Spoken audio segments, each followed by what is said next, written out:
வணக்கம் மக்களே. நமது உடலின் வளர்ச்சிக்கும் சரி அல்ல வலுவிற்கும் ரொம்ப ரொம்ப பயன் தரக்கூடிய கடலை பருப்பு வச்சுட்டு ஒரு எளிமையான உருண்டை தாங்க. எப்படி செய்யலாம் சொல்லிட்டு தெரிஞ்சுக்கலாம் வாங்க. ஃபர்ஸ்ட் அதுக்கு பாத்தீங்கன்னா நான் 1 கப் அளவுக்கு கடலை பருப்பு எடுத்துக்கிட்டேன். அதாவது 250 கிராம் அளவுக்கு கடலை பருப்பு. உங்களுக்கு எவ்வளவு தேவைப்படுதோ நீங்க அந்த அளவுக்கு எடுத்துக்கலாம். இந்த கடலை பருப்பை தண்ணீரை ஆட் பண்ணி பாத்தீங்கன்னா சுத்தம் பண்ணி வச்சுக்கலாம். ஒரு 3 முறை பாத்தீங்கன்னா சுத்தம் பண்ணிடலாம். இங்க பாருங்க, சுத்தம் பண்ணியாச்சு. செய்த ஒரு குக்கர்ல ஆட் பண்ணிடலாம்.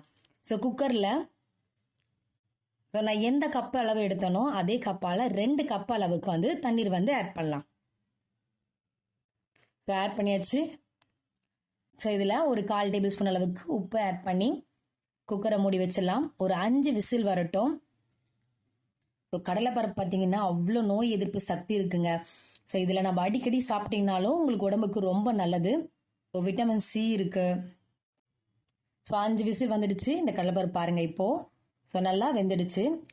பாருங்க, ஏன்னா அதுல இருக்கிற தண்ணி எல்லாம் நீக்கிட்டு நம்ம ஒரு பிளேட்ல இந்த கடலைப்பருப்பு வச்சலாம். கொஞ்சம் அதோட சூடு தன்மை போகட்டும்.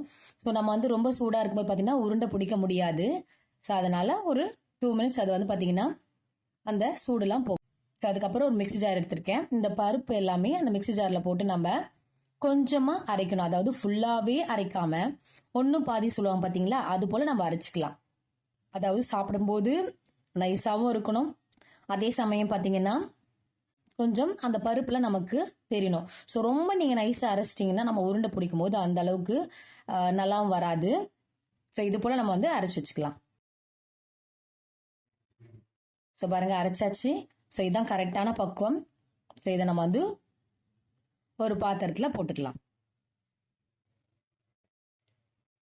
ஒரு 1/4 டேபிள் ஸ்பூன் அளவுக்கு ஏலக்காய், 1/4 கப் அளவுக்கு வெல்லம் தான். சுகரே தேவையில்லைங்க. சர்க்கரை பயன்படுத்தாம ஒரு 1/4 கப் அளவுக்கு நீங்க, அதாவது ஒரு 50 கிராம் அளவுக்கு வெல்லம் இருந்தாலே போதும். அதையும் இதுல ஆட் பண்ணி நல்லா மிக்ஸ் பண்ணுங்க. உங்க கையால கூட நீங்க நல்லா மிக்ஸ் பண்ணிக்கலாம். வெல்லம் எல்லாமே ஃபுல்லா உடைச்சு விடணும். இங்க பாருங்க, நல்லா மிக்ஸ் பண்ணியாச்சு. நம்ம சின்ன சின்ன உருண்டைகளா இதுல பிடிக்க ஆரம்பிக்கலாம். இது போலதான் சின்ன சின்ன உருண்டையா நம்ம பண்ணிடலாம். கடலைப்பருப்பு உருண்டை செய்து ரொம்ப ரொம்ப ஈஸிங்க.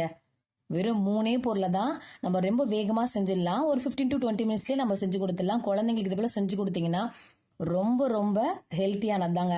இதுல மைதா மாவோ கோதுமையோ நம்ம யூஸ் பண்ண தேவையில்லை. எல்லா கடலைப்பருப்பு பாத்தீங்கன்னா உருண்டையை பிடிச்சாச்சு. ஒரு கப் அளவுக்கு தேங்காய் துருவி நம்ம வச்சுக்கலாம்.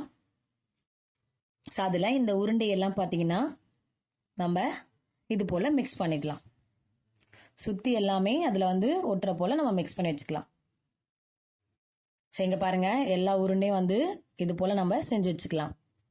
ரொம்ப ரொம்ப டேஸ்டான கடலைப்பருப்பு உருண்டைங்க. உங்க வீட்லயும் நீங்க செஞ்சு பாருங்க. பிடிச்சிருந்தா லைக் பண்ணுங்க, ஷேர் பண்ணுங்க, சப்ஸ்கிரைப் பண்ணுங்க. தேங்க்யூ.